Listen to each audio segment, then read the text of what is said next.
that Rumble first and foremost. Antara is 3-0. We know that every SKT top laner plays Rumble, just the way it is. Prophet no longer with the team, still playing Rumble over in the EU LCS, but confused as to why not all his games end in a win. Yeah, just this is odd.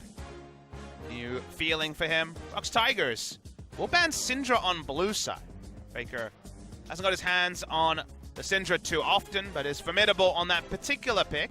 Trying to force something, it feels like. Tigers just looking to see what they can get at first pick, potentially for Mighty Bear, or maybe even in another lane. I wonder how high Orianna will be in priority, given that Mickey has been playing it almost exclusively in recent times.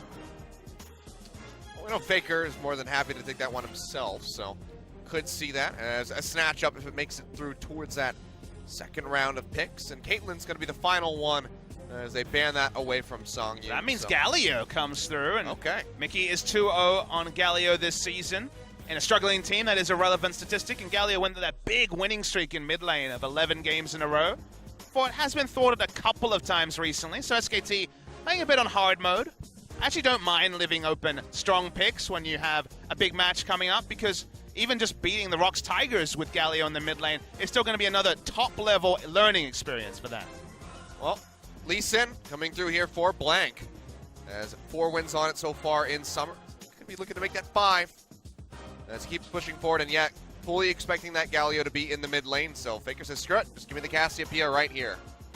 Could be a flex as a result of that, but we've seen quite a few picks work into Galio. Victor for the scaling pick has been a recent one.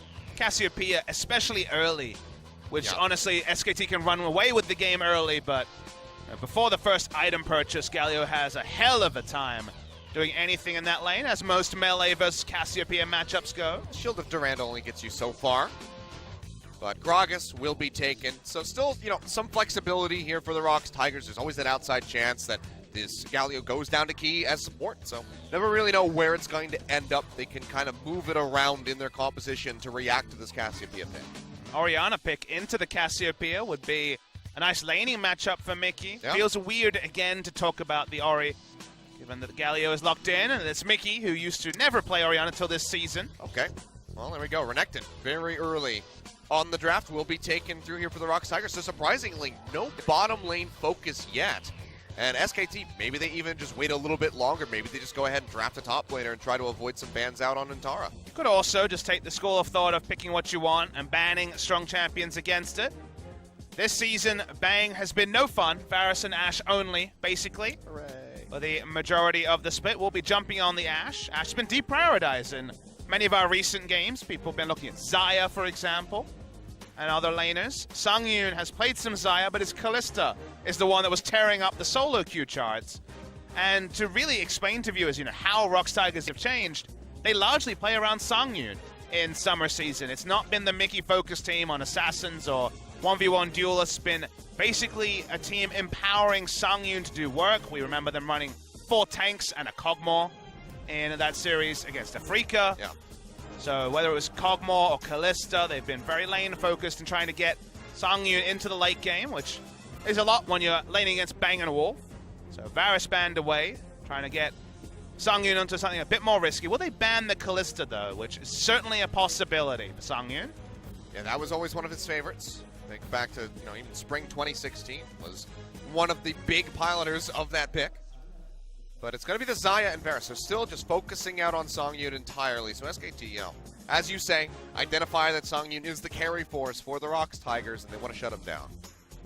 Thresh has gone pretty deep down pick and ban. It's been Key's most played champion this season, but again, when you've played it the most and your team hasn't won a lot, it's not a fantastic win-loss on that pick. Wolf has mostly been focusing on the disengage where possible. Bit of laning focus with the Lulu, but Braum at 3-0 is Tahm Kench 3-0. Well, you mentioned the Lulu. Will be taken away. Tahm Kench doesn't really have a lot of value against what's selected by the Tigers. Especially Galio and Gragas. Tahm Kench can be bullied by them a lot. Could still go there, but this is not the draft where it's strong, as Antara might be moving on to a pick that we've seen many top laners consider, but not locked in that often. He'll actually be going for the Shen, interestingly, just a sustained matchup into the Renekton, but accepting that they could be pushed in. If Galio gets going or gets a bit of coverage, he'll also have some quick push, so Pushing power on the side of ROX, and maybe it's back to the 4 tanks and a Kog'Maw. You see it come through. Karma not available.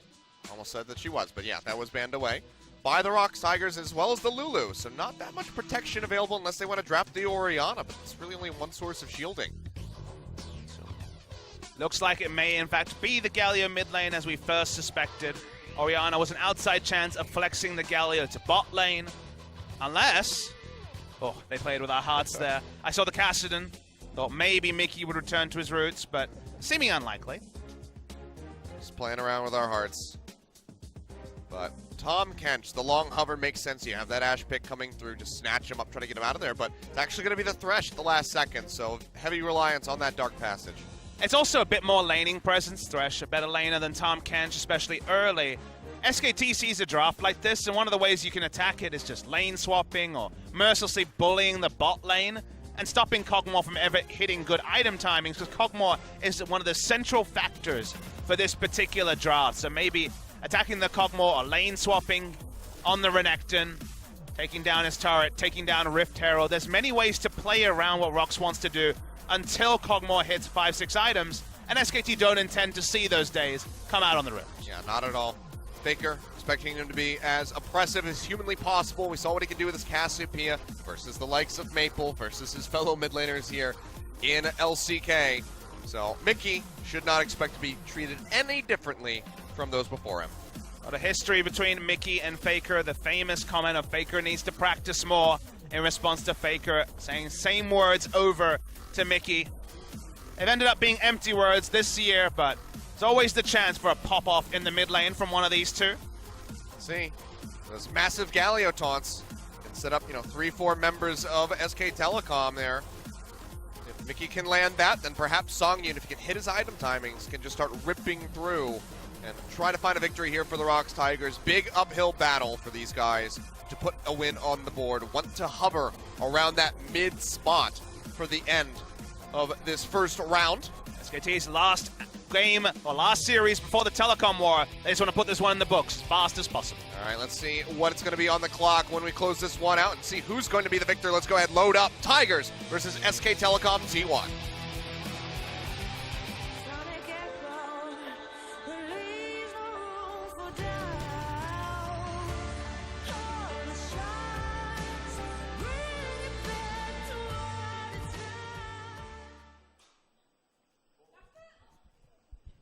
We've been halted. Aha! Surprise. So, even the crowd member was baited in that particular scenario. Yeah, they started the cheer, and then it all got interrupted, and it sounds like the Korean commentators are having a nice little laugh over that one. It's Castrogen's pointing them out in the audience. The border thing there. Seems like it's a audio issue. I imagine it's with Key, who's on screen. Try to get this taken care of. Might have been perhaps the problem that we had before that pick and ban started up. Maybe it came back to bite us in the rear. Well, hopefully it just means that a headset is changed, and then we'll be A-OK. There's blank, cold-blooded killer on your screen. 15-0 on the year. Something that I would have called you a lunatic for if you had told me this back in 2016 when he first started. I mean, you think to actually, the first time that ROX Tigers and SKT clashed in the spring split, went 1-1, and then SKT kind of fearing that loss, said, okay, we'll put blank in, because if we lose, like, oh, well, we had our new player, we wanted to give him some stage experience. They swapped Bangi out, they put blank in, and they did lose that series. And then second Telecom War that week was when Prophet made his debut also in Game 3, so you're right, they have rolled the dice in the Telecom War a couple of times. Still waiting to see what they run on Tuesday. Could very well be Huni and Peanut again, for Game 1 at least. In this particular game, very clear comp idea from the ROX Tigers. Very, very beefy front lines. Not quite Zach Jarvan. Oh, the intro again.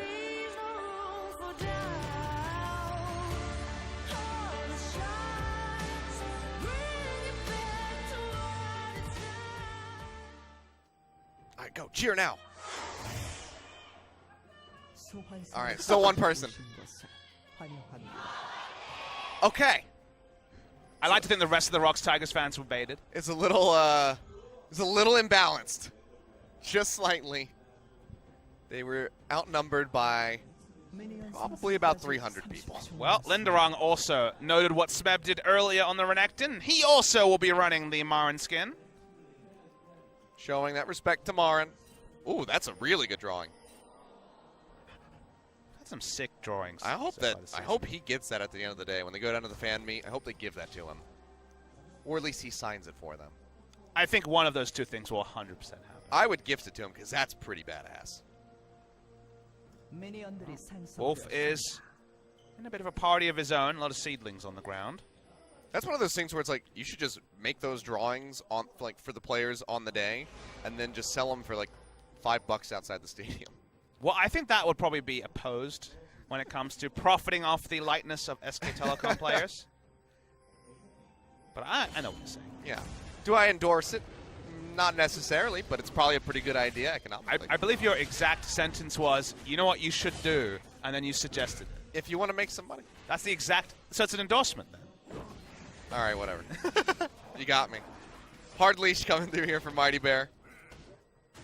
I'll just go ahead, scoop up that red buff. So thank you very much. Path over towards the blue. Meanwhile, Blank doesn't get any sort of hard leash. Doesn't have a Galio mid lane, which is your best friend. Yeah. As a jungler. Really nice leash on the Raptors. But, no, they say, you know, you're the one that's undefeated right now. You can do this all on your own. There's too many worries on the side of SKT. Mickey's getting towards a minion wave against Faker's Cassiopeia. That's already a mini win. Yeah. Not getting shut out completely. Feels pretty good. But in the end, it'll just be dead even across the board, 11-11 there, so no one being denied on either side. In the meantime, Untara having a bit of a rougher go up in that top side of the map. Let's talk about the man in the middle. Man on your screen now, Blank, not you. Well, now it's Mighty Bear. We don't want to talk about you. But Blank has been really impressive because he's kind of been a fusion of what people loved about Peanut, you know, on his ROX Tigers days, and even towards the end of last season on his SKT days, and also the traditional Bengi style that most junglers play on SKT, because he's been able to still be, you know, there with more reliable warding, you know, on the right side of the map where he needs to be for a counter gank or make a gank. He hasn't been going for the over-eager dives that Huni and Peanut have been guilty of. But he's also been surprisingly aggressive. Just think back to the Everate game 2, where he was ganking at level 2 into the mid lane. He's just picked his spots really smartly, but also been much more of the control jungler that Peanut just isn't natively as a player.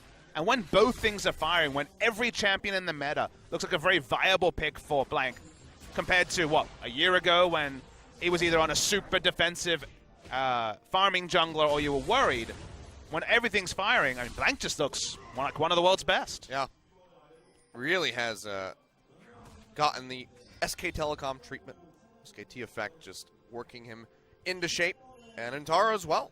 I mean, a lot of people surprised when Untara got picked up. You know, just a solo queue player, but he's been performing very well on a team.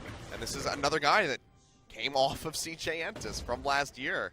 I think a lot of the experts in Korea were really talking more about where he will go, because Untara having 2 accounts in top 5 challenger is an insane feat. And right now, he has 3, I think, in master or higher. He has been an excellent solo queue player. Sure, he had not the best time on CJ Entis, but there's already now multiple examples of players who've stepped up from there. But it does really endorse, you know, another way to approach getting on a top pro team. He chose to take that time off. Like, we can't know for sure if he had offers that he declined, but the impression is that he wanted to better himself in solo queue. Certainly was able to do that. Got the biggest ask you could ever get in terms of being asked to join SKT. And he's 7-0 in his own right. Yeah. He's been doing a wonderful job. In the shade of the 15-0, but 7-0 is still a streak. Yeah. He's doing quite nicely. Isn't that a round where Prophet made it? And then he has finally lost? I feel like it was something similar.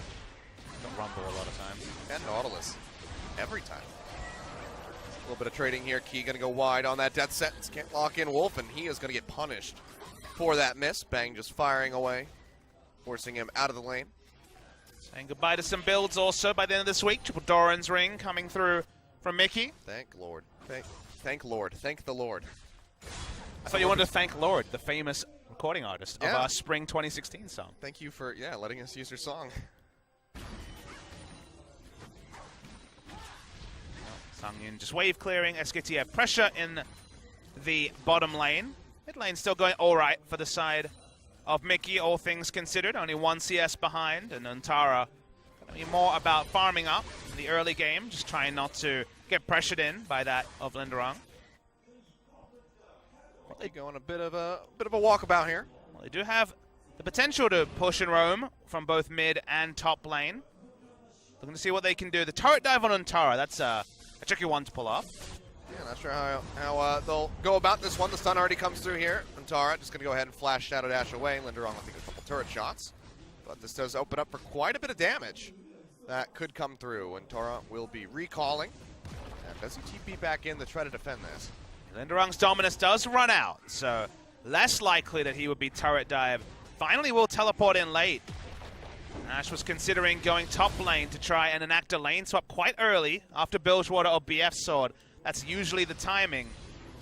They seem to be comfortable enough to extend the laning phase and allow Antara to go a bit longer. He actually rushed to Tiamat, so he's going to be more about wave clearing rather than being able to walk up to Linderong. Can duel with him a little bit more than before, but yeah, just wants to try to make up for the CS deficit that he's found himself in. The theory is that if you go Ninja Tabi and get in any way rotated on, like a turret dive attempt, it doesn't really change anything. If you go Ninja Tabi, you're going to be pushed in so hard that it's kind of irrelevant that you're a bit less likely to die. So it's for lane control.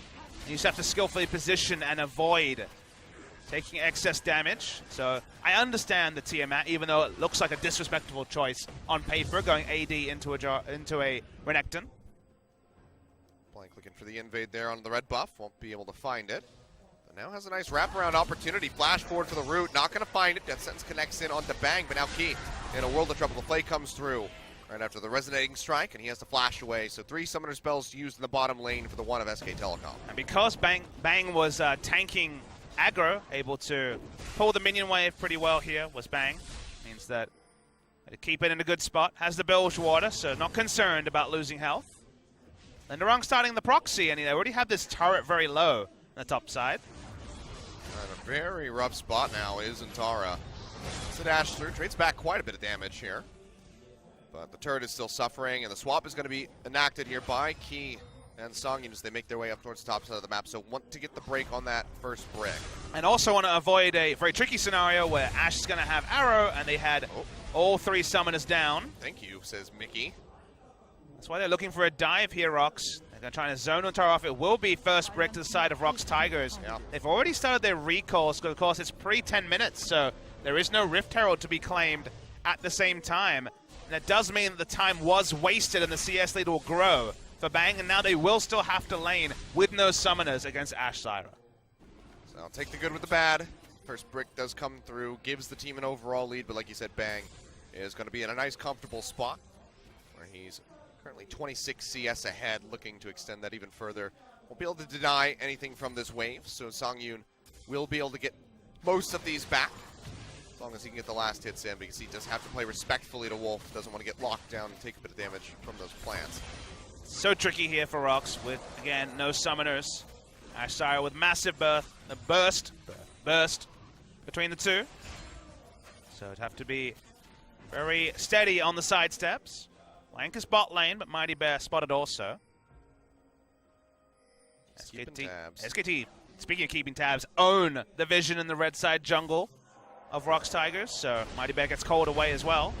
Yeah, Blank's just going to go ahead and start up this dragon. They see Mighty Bear coming over, so they are prepared for this. So they would just want to peel off or pull it out. Seems like with Faker arriving, they're going to go ahead and commit into this one. Mickey could arrive with the hero's entrance. He's a really high-value Drake getting mounted with Cassiopeia and Blade the Ruin King Ash. Mighty Bear is already into the pit. Does he want to play forward? The rest of the squad is here. Antara ready to go with the stand united. Ash Arrow comes through, and he actually gets it. Mighty Bear takes this one away, pays for this one with his life, but finds the steal. Hey, usually a kill for a Drake is an interesting trade to evaluate. Denying Mountain from SKT's specific comp is of pretty high value. If Mighty Bear didn't use his flash, you might have said worth, but using his flash makes This is true.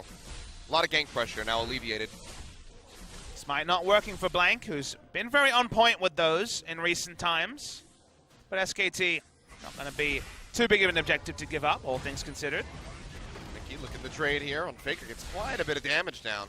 Knocks him to about half, and Linderung was with the roam. So Faker just going to cheat back down through the river, wrap around, and catch these minions. Mickey already sitting on a mountain of magic resist. Yep.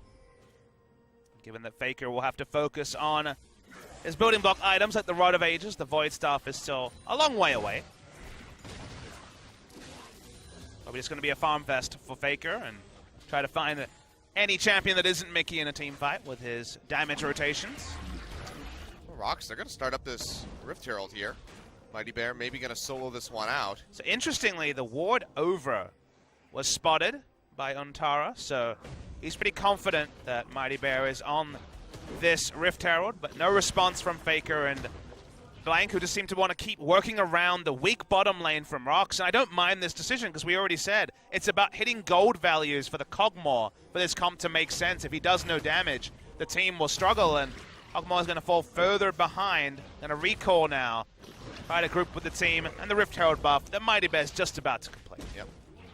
We'll come through, see which part of the map they want to open up with this. Could be the bottom lane where they've been struggling, or maybe they just want to shatter the mid and try to take control over this topside jungle. Taking Cassiopeia's turret is always a big thing because she doesn't really have the ability to find safe spots. If you push her in and then she shoves pretty slowly, so you're able to, from there, quite comfortably rotate around the Cassiopeia and have her second to every action. Speaking of being second, here's the ROX Tigers. And Blank, I think it's the red buff, and seems like Mighty Bear still not that interested in taking this one away. Wolf was out of lane, so they know that he was roaming up towards the mid.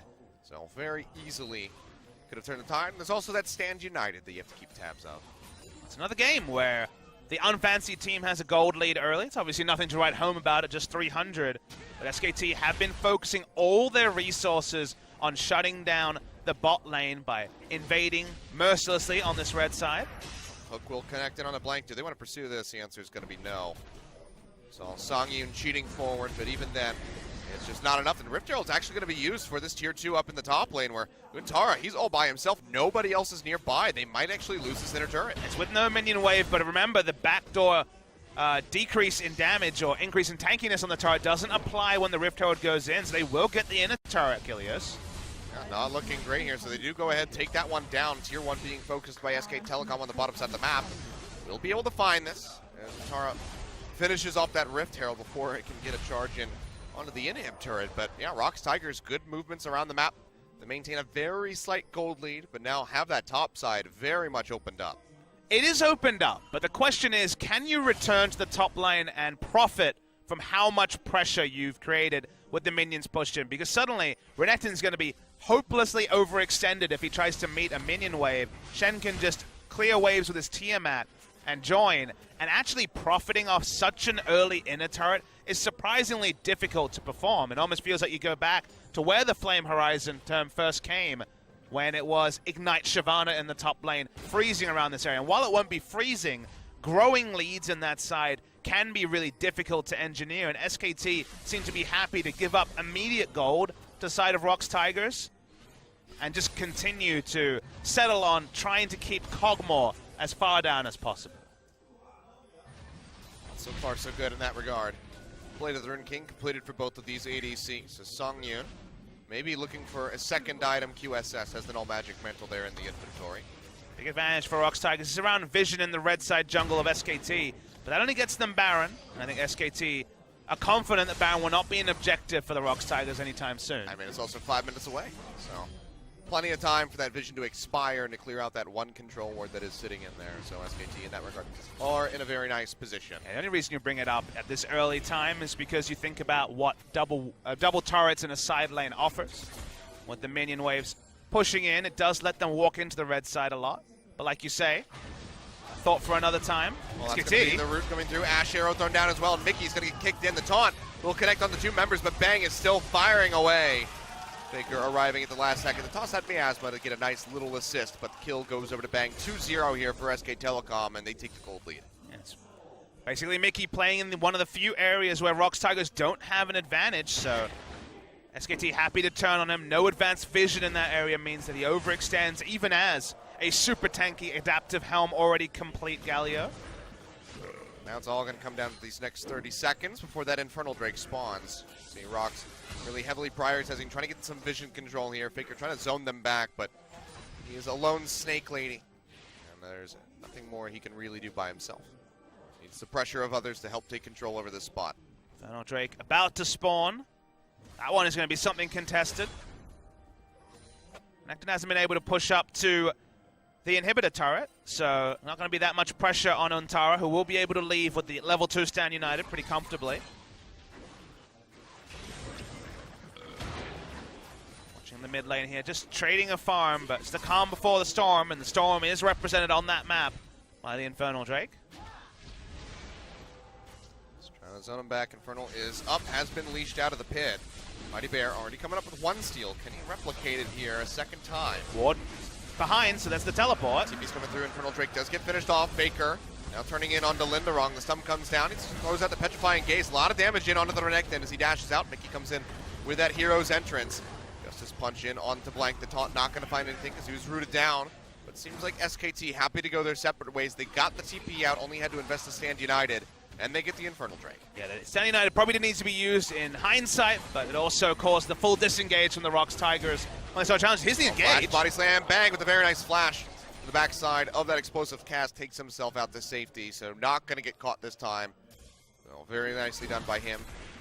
To remain deathless for the moment, but will be that much more susceptible now. ROX Tigers managing the top side, got them. As Mickey thinking about the flash, gets it. The flash in, hook lands in onto Blank. He goes low, almost goes down, but they still haven't finished him off. In the meantime, the Strangledorns get the pop up in onto Mickey. He gets taunted right away after Antara arrives on the backside of the teleport. Faker still firing away the Twin Fangs into the rears of ROX Tigers, and they'll just lose 2 off this. He engages too far away from his DPS threats, and crucially, Akila, as we mentioned a couple of times, the big loser in the early game was Sangyun, who doesn't have the damage to actually profit from such a big engage. Just Blade the Ruin King isn't a damage timing to allow him to take advantage of the big engage from Mickey. So ROX Tigers kind of misunderstanding where they're strong. We'll see the replay. Mickey's alone, going super, super deep, and sure, he launches himself in, but if you watch Sangyun's contribution, it's 2 auto attacks, and then he starts walking away because he's zoned. He knows that Mickey's life is being given in vain. It's not Mickey dying slowly as Kog'Maw is free hitting with the Hurricane, with the Blade of the Ruin King. It's 1 item Kog'Maw. No ability to take advantage of that. Back to the drawing board for the ROX Tigers. Nicely done here by SK Telecom, finally growing a lead for themselves. Nearly 2,000 up at the moment, and now have that Infernal Drake in their back pocket, which just makes Faker that much scarier as the item scalings continue. 4 stacks on that Dark Seal. Don't think we're going to be seeing it onto a Medjai's, but you never know. It's Faker. Could happen. Either way, the tiers going through in the Rod of Ages has already been completed, so the stacks will be rolling in for that as well. Everything seeming to be on pace for him in the mid lane, and Bang is still just having a go of it as far as his 1v1 is considered against the enemy ADC. And Sangyun has already had to slow down his build and build a QSS, which really, with this particular team comp, I'm not a big fan of. He has so many people in front of him to tank arrows, and also Key, who can just hang back instead of looking for an engage hook. That I don't really see QSS being what the team needs. They desperately need something like a Hurricane or just a Zeal item being completed. As Blank's invading, it's onto Mighty Bear. Won't actually get the kill, but like you say, Dark Passage, but a blue buff stolen away from Mickey. Nicely done. I don't think Mickey is going to be that worried about being denied the blue buff, but still just a nice takeaway here for SKT as they continue to work their way forward. I mean, it was a decent looking start for the ROX Tigers, but now starting to slip up. SKT turning on. Yes, the areas where ROX Tigers gained advantages were areas that, like kind of we were speculating, are very difficult to get more from. They have never been able to push the minions into the top lane inhibitor, not a realistic objective for them to attack. And did they have the latitude to give up the Drakes, which were the early objective, and also farm onto the Kog'Maw and make this comp work? And sure, there is still a reality where they do, but first instinct is that no, probably was too much of a cost. A couple of overextensions playing around Vision bot side, which is not what they gained with the Rift Herald, and all the top side play have meant that SKT have all the kills this game. It's kind of surreal that the Tigers have been ahead for the majority, but still haven't picked up a #1 in that column. Oh, that's going to be the Ash Arrow out here from Bang. Flash forward and finds Strangledorn's thrown down. Mickey's still very tanky, just as punches himself away, but Blank comes in on the backside, kicks him into the wall, and will finish him off with that Sonic Wave Resonating Strike combo. Meantime, though, ROX not wasting any time, moving for the mid lane, trying to get some damage down onto this. Did not take the turret, but Faker's going to try to defend. Death Sentence way off on the side. And Faker clears out the minions, but one more wave. This could go down. Actually, Mighty Bear will just take this one up. Petrifying Gaze not going to find anything as Faker flashes in. The explosive cast knocks him in, and he very well may go down. A couple more hits will finish him off. He does go down in the end, but it's still going to be the 2-for-1 as Untara picks up the double kill. Yeah, Faker happy to walk up, buy time, had trust in Untara coming through on the stand. United may have given up his life. And the turret did not go down. Exactly. Leaves the turret up. They go 3-for-1 in the trade. Wow. Faker was very likely to die in that scenario, but think about it. If he didn't die, if he had got a pick and got out, could have even been Baron to SKT after those particular picks. Oh. Nicely done there by Faker. Pays for that with his life, but still holds on to the turret. 107 HP on that. So Morellonomicon finished for him, just working his way, getting stronger and stronger as time goes on. And the gold lead just keeps on moving forward, inching ahead, nearly 3,000 now here at the 22-minute mark. So definitely not the largest lead that we've seen for SKT at this point, but ROX, they had the early game and now they're paying for it. Ash Arrow comes out, not going to find anything. That's actually disconnect in, but the kick knocks back Songyun. Resonating Strike not followed through from Blank. Has to get himself out of there, and actually they're going to turn in onto Wolf. They take him down. And good timing. Actually, the decision to go in from ROX Tigers was smart because they knew that Stand United was on cooldown.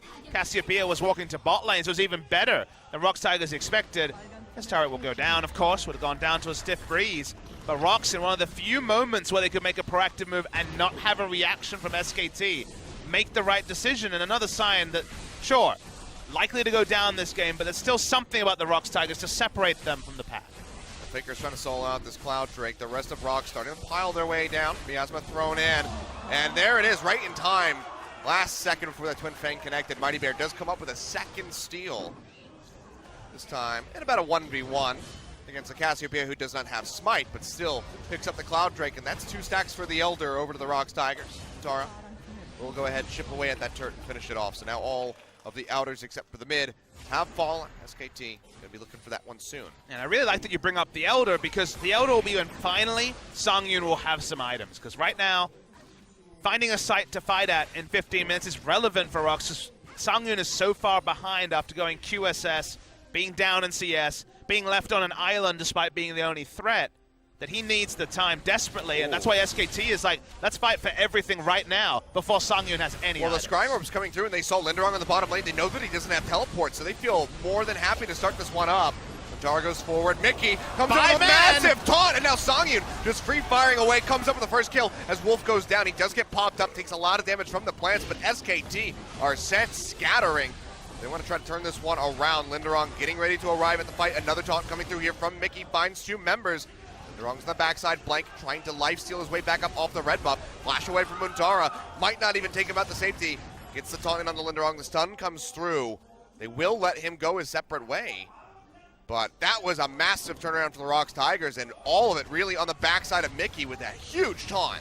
Looking for another taunt onto Bang, who skirts around the AoE. He's going to ult out of it. They actually turn onto Baron here. Not a lot of vision from SKT. They only have the Scuttle Crab vision. Tar comes back in here with the TP, gets latched in onto Songyun. He goes low. One more DPS shot Shen would take him down, but they're just trying to keep him gated out. But Bang finds the first kill in onto Mickey. They take down Key. They take down Songyun, and that is a triple kill coming through. Can they find more? Will be denied the Quadra, but the ace off the backside of a big botched Baron start. SK Telecom fire right back around. Yeah, it's really strange to see ROX Tigers make the call onto Baron. That does betray their 1 and 5 status. Speaking of turning onto Baron, maybe the trio start here from SKT as Cassiopeia comes in. ROX Tigers, they got their advantage. They could have pulled away, but after Mickey just Justice punches out, given that Bang was skirting around the AoE, it didn't need to be a Baron start. The same points are still there. Super low damage comp, low health bars after the fight. And once Untara comes in, it feels like DPS Shen, because he's able to go on the backline, everyone's squishy, and he can ignore Songyun's damage, because it's still not formidable. Bang Just beautiful target selection, just going through, finishing off everybody. Blank nearly dies. Gets that safeguard right at the end. Smited the Baron also for HP. Whew. Well, beautifully done in a micro aspect by SK Telecom. Bang and Blank both keeping themselves up. And they come up with the Baron in the end, albeit a little bit delayed. If you think back to all these bottom place teams, BBQ, ROX Tigers, MVP, these teams struggling at the bottom of the table, it always seems to be the same factor of, well, they can get ahead. You know, they have some good players, they make some good decisions, but then it gets to the point where they're like, wait, how do we win? Or where are we strong? And these are questions that it feels like all these teams kind of don't understand. They don't understand that, hey, we're strong on the top side. Let's try to do things there. Right now, that's unfortunately going to leave Songyun on an island. That's not ideal. Okay, let's just pull back, farm a bit more, try to keep the ward line strong, and get Songyun to item timings. Instead, they choose to engage at poor times, and in the end, the first engage was fine, but then they go for the Baron with very low Baron damage, low health bars, and Songyun not even primed to take it quickly, and then they end up being surprised and the Baron goes over to SKT. So you can kind of see where the fundamental failings are, but the end result is that SKT, by hook or by crook, 5,000 gold ahead. Well, they're going to go ahead and add a little bit more to that one, make it 6. Why not? As they finally finish off that outer turret in mid, all of those having been broken now. You can see Untara very handily taking on Linderong. Wraparound comes through here from Bang. He will get played back. Hook going to go wide yet again, but the jump in comes through. They lock him down. Songyun firing away, and the Stand United tries to keep him alive for a little bit longer, but Untara, in the end, it's just not going to be enough. Bang comes in with slightly suboptimal pathing. Well, he went for a gank as an Ashe, Faker. as Faker's doing a lot of damage under the turret. Bold for not having the Seraph's Embrace completed. Not sure about Bang walking through an area with very limited vision to look for a gank onto a Renekton, but that's what happened. Counterpoint is that Faker was pushing in the bot lane, so they were able to get map pressure in other areas, but unnecessary death from Bang. Yeah. Ruins what has been otherwise a very good game for Bang. Yeah, 4-1 and 6 his first death there. As the QSS for himself and is still items ahead of Songyun. Very early into his armor penetration item, and finishing a Last Whisper item this early in the game means that even the strength of the ROX Tigers, the very robust front line, going to be largely shredded. Worth noting the armor values are amusingly not that high yet, as the Glacial Shroud is just completed on the side of Gragas, but There's a Warden's Mail on Linderong. They need it. the healing reduction is actually very relevant for the team of ROX Tigers, so it's still not terrible, but perhaps not the highest damage yield. Freak is always big on the Infinity Edge early, and this is definitely a game where Infinity Edge would have been a lot more damage than his choice of itemization. We'll just slow down the pace of the game here after Bang's unfortunate death. Might have another one soon. Walks around, gets the Ash Arrow in onto Linderong as the Dominus gets popped. And now he's going to be peeling back. Knows he's in a bad spot. Might have to flash out of here. Hook comes through. He hasn't cast it yet. There we go. QSS is off that Death Sense. Get himself out to safety in the meantime. Faker finishing off that Cloud Drake. We'll make it a 2-2 as far as the stack count goes, and he's just going to keep pushing up that bottom lane. Elder Dragon going to be the next one that spawns. Bang stays alive in the end. Bang taking the Sacrificial Lamb approach, giving up his flash for a Cloud Drake. Not sure if that's worth, but regardless, Faker is just doing Faker things, which very often does represent a split push in a side lane. End result is that he will end up, honestly, having pretty low kill participation numbers, just like we saw from the graphic in Game 1 of Pawn being very much low on the kill participation, but that's because you see where he's parked. Much like Crown. Crown and Faker spend a lot of time in the side lanes picking up farms so that regardless of how laning phase goes, he can be team fight ready and with good item spikes. Yeah, just at 50% at the moment. 6 out of that 12. But you can see here, SKT just completely commanding the jungle at the moment. Last couple buffs have been taken away by Blank, and this one is going to follow that path. Seraph's Embrace has been completed for Faker. It's like now seeking that Void Staff with that blasting one in the inventory. Could change things up a little bit. You never know really where you want to go. And again, I would expect the Magic Pen. And again, the take-home message for fans is remember that, what, 15 minutes ago? Well, that one I didn't need to remind, but remember 15 minutes ago, Rift Herald used to take an inner top lane turret I don't think the minion wave has ever been past halfway in the top lane since that point. They've never been able to get any advantages from it, whereas the Kog'Maw being behind has been the largest factor for ROX Tigers being unable to pick the fights they drafted for. They have a lot of frontline, they have a lot of engage, but with Songyun short of items, they could never really pull the trigger on the engage, and now the control ward line moves forward from SKT. Even the jungle camps, blue and red, are being contested. They're probably never going to get the fight they're looking for, as everyone's rushing for the cute Kog'Maw. I'm not going to get him. Yep, nope. His owner said you're not allowed to pet him. Bit of a biter. His bite seems pretty soft in this. It's pretty tame. It's a nibble. He's still teething. I think he's gnawing at things rather than any sort of bite.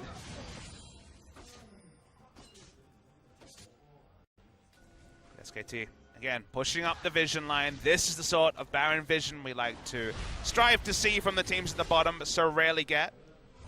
Cassiopeia going back for another item buy. Feels like Baron will be on the menu basically off spawn. 45 seconds to that, and I hear your greeting. That means that the Void Staff is completed for Faker, and anyone who looked like they're going to be pretty tanky to Faker, even with the Adaptive Helm, Mickey is going to start struggling for that Cassiopeia damage. Nearly 2,000 gold up over Mickey. Putting him in a very poor spot because he's not nearly as tanky as he would like to be. Members of SKT have been fed too much gold. Well, he's at 3 items, so this is probably going to be the strongest he will be in a long time. Yeah, Rageblade completed. He's on the Rageblade hype train. Was when he innovated the on-hit build. That was the last time Kog'Maw was in meta. Yeah. Now a big fan of Rageblade 3rd. May still go for Infinity Edge as a 4th or 5th item, but he's hit his item timing finally. Can ROX Tigers find the 50-50 fight they're looking for, though, as the vision advantage is very much in the side of SKT. Shen in the bot lane, level 18 already. Things certainly got better for Untara after being a bit of a struggle early. Starting to sweep their way through that jungle are the ROX Tigers to try to regain some control. Baron has spawned. SKT maybe looking for a pick. Try to start this one up. Big push coming forward into the top lane. Pink's coming out. They know that Songyun's waiting in the brush. They want to go for this one. They might have their eyes on Bang, but he's going to go ahead and kite back. He suspects they're in the brush, but doesn't actually catch them with the Hawk shot. Will just choose to back away. And the calm phase of this game feels like the next team fight goes SKT's way, may actually herald the end of the game. But the wave clear is good on the side of ROX Tigers, so while red buffs and blue buffs are being contested, Baron buff hasn't been started, and the game does stall further the side of ROX Tigers. Approaching 35 minutes. So a decent holdout from these guys, despite the fact that they've been in a deficit for quite some time now. They haven't really been clawing their way back in. It's been a steady increase for SKT overall. It's key, trying to get a pick. Strong initiation from ROX, but a lot of it pretty transparent. Getting a ward advantage makes things like the death sentence and even the cask a bit more reliable for engage. Predictably, Faker in a side lane, picking up farm, Shen and Renekton, having a wet noodle fight in the bot lane, waiting for the first Ash Arrow to really force something, but for now, there's been quite a lot of parity on the Rift, which we didn't necessarily expect 35 minutes into ROX Tigers versus SKT Game 1. Yeah, definitely not. But I mean, ROX, they started off the game very well, and that has kind of helped set them up for this hold that they've got going on for them as they just try to stack items in onto Songyun. He's got a BF sword on the way to the Infinity Edge. Could even be the Mercurial Scimitar. Oh. First, as yep, coming through, the pings are coming out.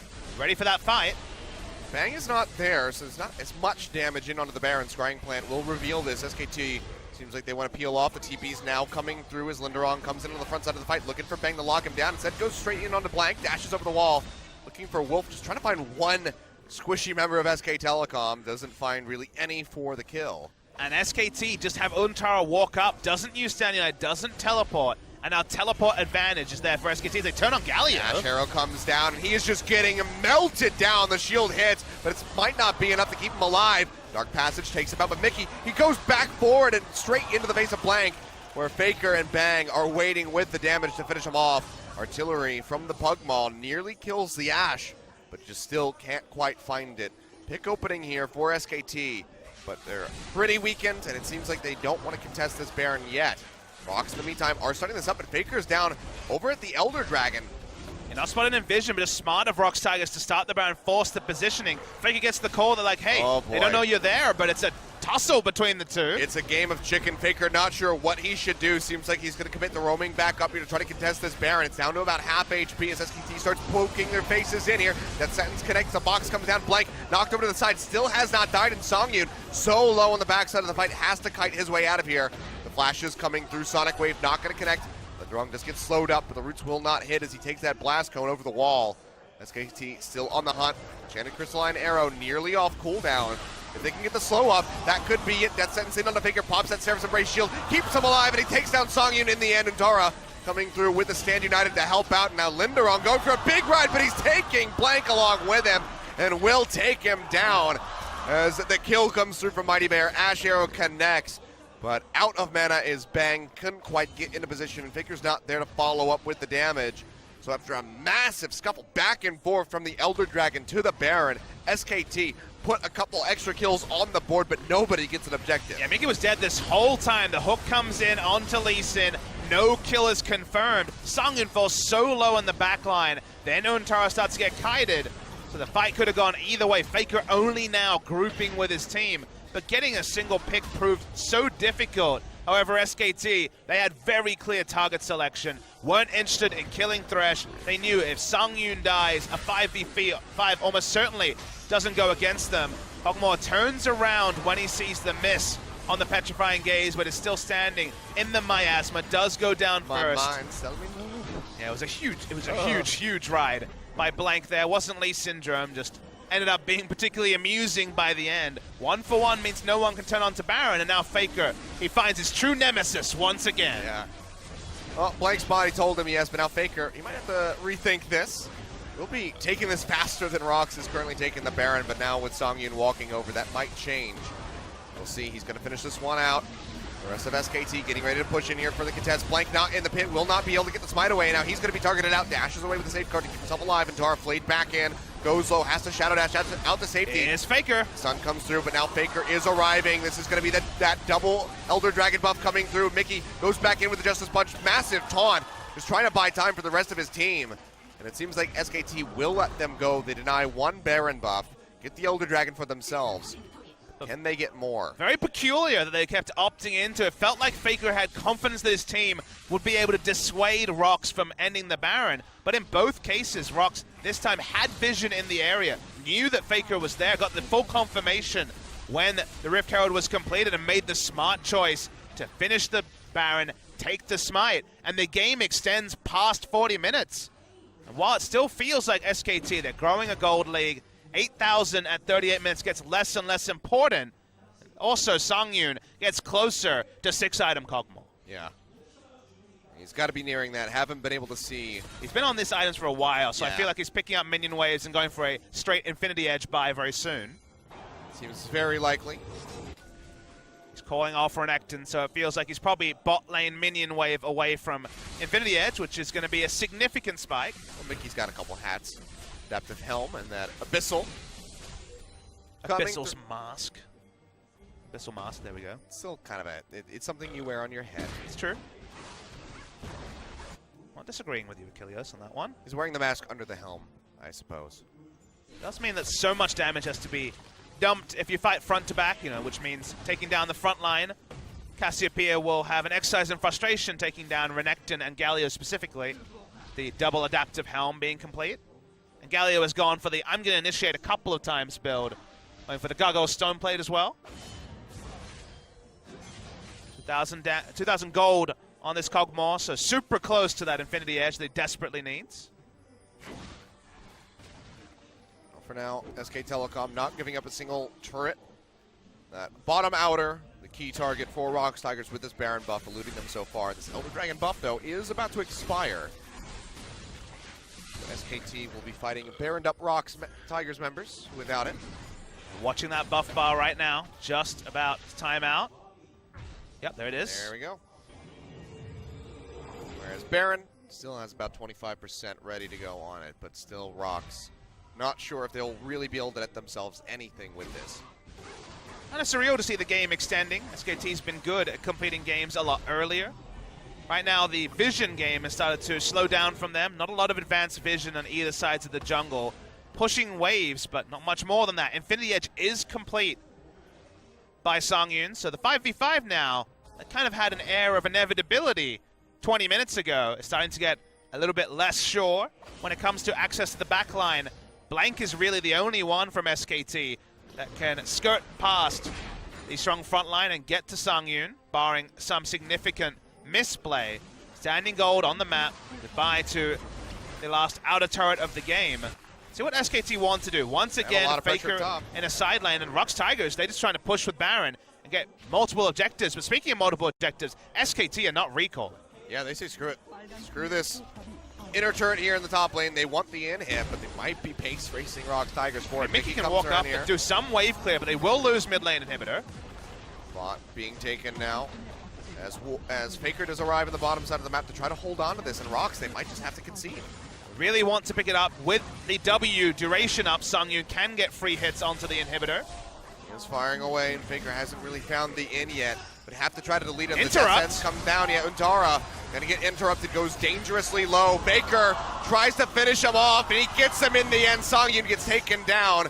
That sends back in onto Faker, but he is just firing away, finishing off Key. He'll walk forward, trying to maybe get a few desperate last hits in onto that inhib, but it's a far cry from going down. In the meantime, SK Telecom coming up the kill on the top side of the map as Linderong falls. Key just going for a bit of a walk, but two inhibs going to be broken, and maybe just the end of the game because Songyun is dead for 40 more seconds, and Bang is full HP in the base. Under pressure, ROX Tigers wilt as Key cannot back, stuck in the enemy base, might have to execute himself just to end his suffering, but Achilleos, they just ignored the fact that Faker ignored two members and just killed Songyun straight up. No peel, just dies. And that means also the hopes of the ROX Tigers die with it. Well, 15 seconds here. They might not be able to finish off this game yet. Bang firing away into Mighty Bear, who's still very tanky on the Gragas. They get the one Nexus turret, but they will be exiting the base. Faker brings up the bottom wave. We'll be looking for that final outer or inner turret. Final turret outside of the base. Understand how Faker got free access to the MVP of the ROX Tigers comp, the VIP, which is the Kog'Maw sitting at 6 items. Just let Cassiopeia run up to him. Didn't seem like they could choose between peeling for the Kog'Maw and killing that inhibitor, as I see you still sniggering about Key's misfortune in the base. Watch the replay. Songyun here, remember, he does everything. Key. I'm laughing at Songyun.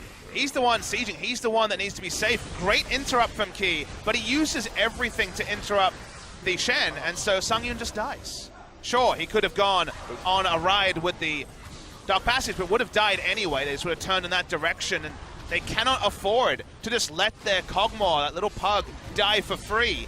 And Mickey and Linderong doing their best wave clear in the face of multiple members, and Faker just leaves Linderong to have endless suffering. You mean Key? Yes, Key. My bad. Linderong died. His suffering was very short, actually. Bang made certain of that.